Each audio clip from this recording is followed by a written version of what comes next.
Hey everyone, welcome back to the channel. Today, we need to talk about some heavy stuff. Events that are shaking our nation and forcing us to confront some tough truths. From the tragic death of conservative activist Charlie Kirk to the heartbreaking murder of Irina Zarutska, a Ukrainian woman who came to America seeking safety. We're seeing a wave of violence and division that's tearing at the fabric of our country. The Republican and Democratic parties are more polarized than ever, and the public's frustration is boiling over. But stick with me, because at the end of this, I'm going to share a message of hope, a call for all of us to come together. Let's dive in.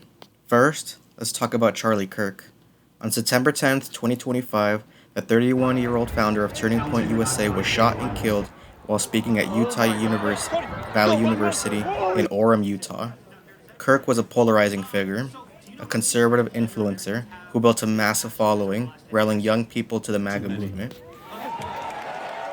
He was answering a question about mass shootings during his American Comeback tour when he was shot in the neck in front of hundreds of students. President Trump called him legendary, saying no one understood the heart of the youth in America better than Charlie.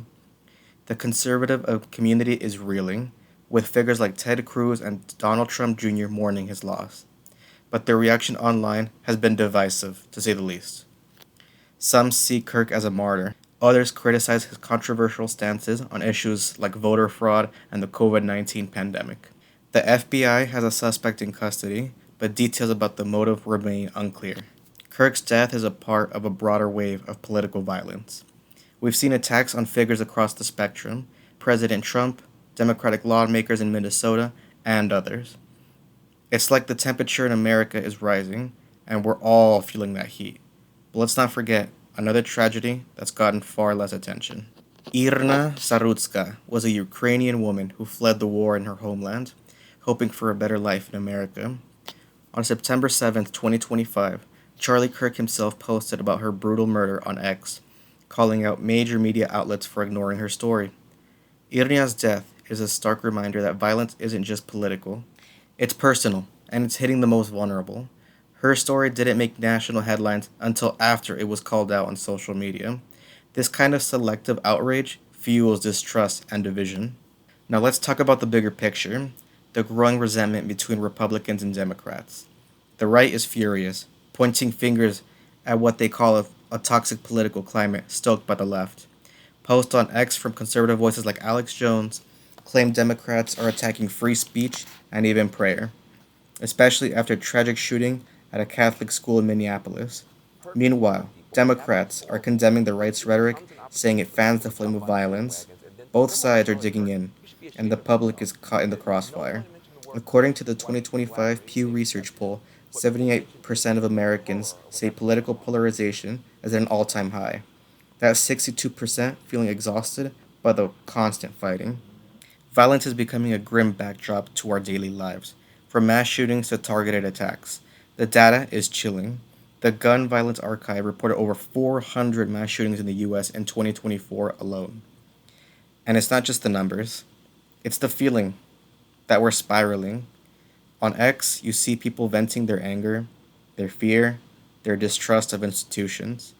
Charlie Kirk's own post before his death, like one praising J.D. Vance for calling out political hypocrisy, show how deep the divide runs.